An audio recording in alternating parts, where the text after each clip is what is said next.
se contemplan a las personas con discapacidad y hablantes de lenguas indígenas.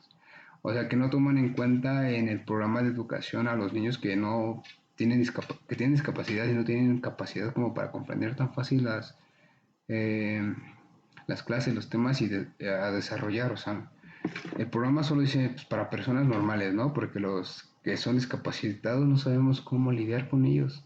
O sea, hay que tener programas para lidiar, para saber y cómo tratar a estas personas y a las indígenas también, para poder hablar su idioma o enseñarles a hablar y poder socializar con ellos y crear un ambiente y una atmósfera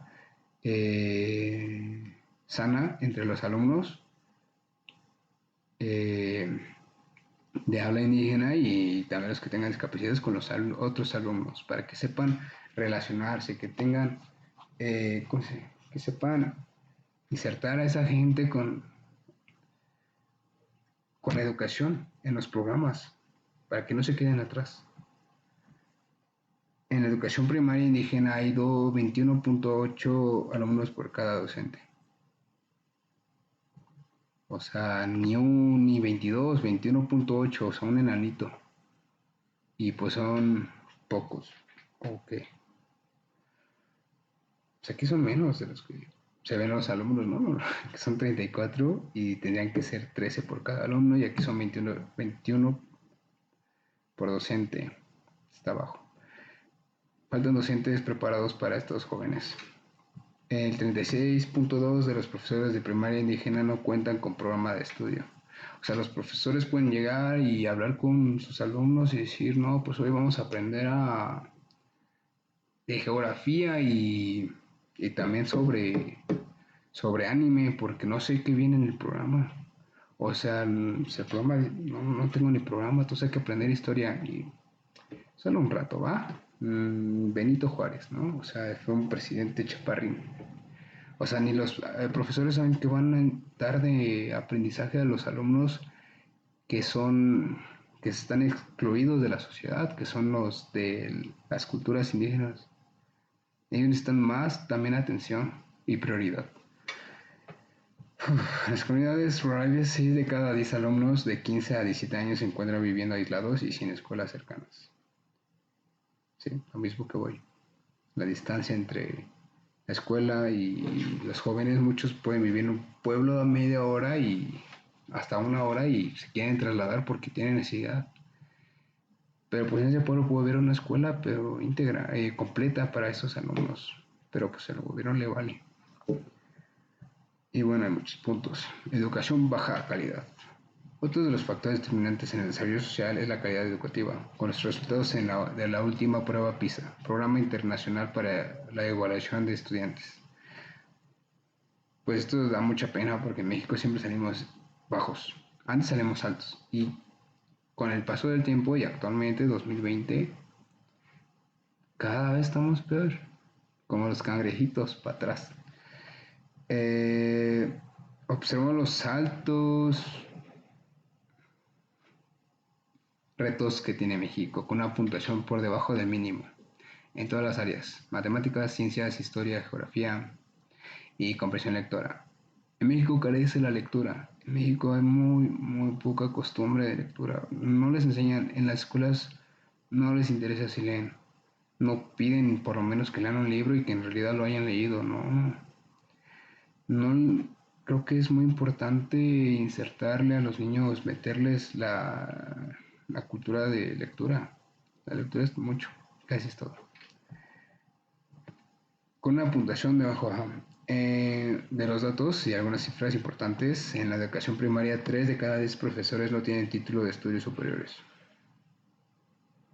Eso es preocupante, porque ¿cómo van a haber 3 profesores que sí tienen título, saben de lo que hablan y están certificados de que son competentes para la educación y 7 no saben ni cómo se llama el presidente actual de Estados Unidos, mi cabecita de algodón? Y no saben ni quién fue el primer presidente o quién fue un dictador durante 30 años. O sea, no saben, o no son... O sea, eso no, es básico, ¿no? Pero no saben, no son pedagogos, no saben cómo llevar una clase. En la escuela nacional, el 40% de los docentes no concluyó los programas de capacitación. O sea, pues Hay muchos docentes dando clases, pero no están capacitados. De los profesores de preparatoria o equivalente, el 59.8 no obtuvo el nivel ideal de las pruebas oficiales. Los profesores de enseñanza primaria reciben un salario de 33% más bajo que el promedio de la OCDE. En las escuelas de la Ciudad de México se destina solo el 10% al debate o discusión entre alumnos.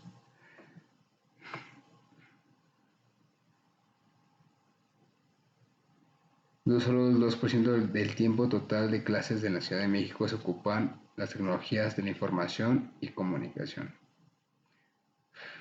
Solo el 2% de cada 10 alumnos de educación media superior tienen nivel satisfactorio o sobresaliente en matemáticas. O sea, solo 2 saben cuánto es 8 más 8 y 8 saben qué personajes están en los de Fortnite y cuándo va a salir la película de los Vengadores. Pero no saben sumar. Entonces no saben ni pagar el pinche boleto del cine. Solo llegan y dan y no saben ni cuánto van a recibir.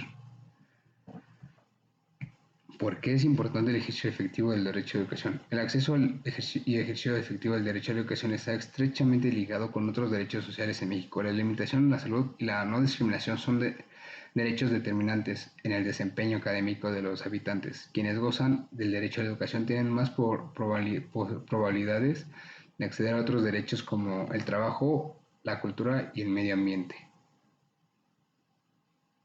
O sea que, ok, el derecho.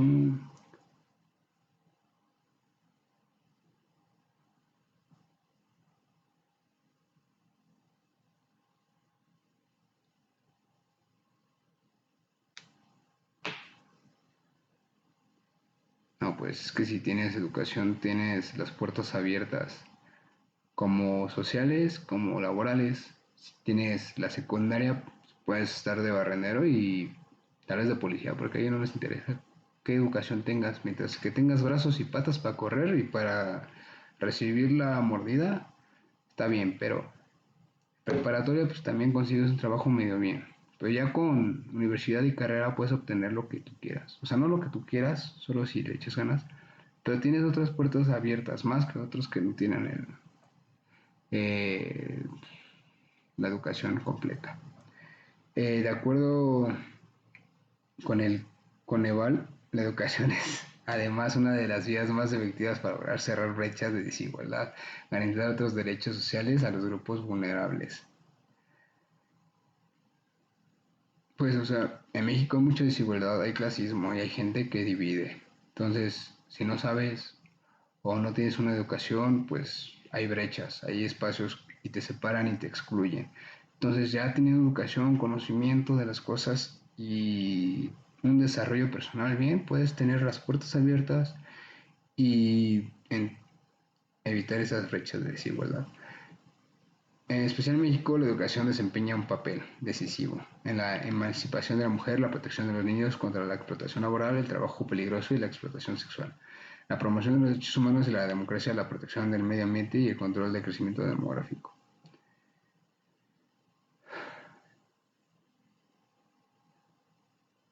Ok, pues, o sea, también la educación se considera un mecanismo para prevenir y disminuir los índices de delincuencia y violencia en los países.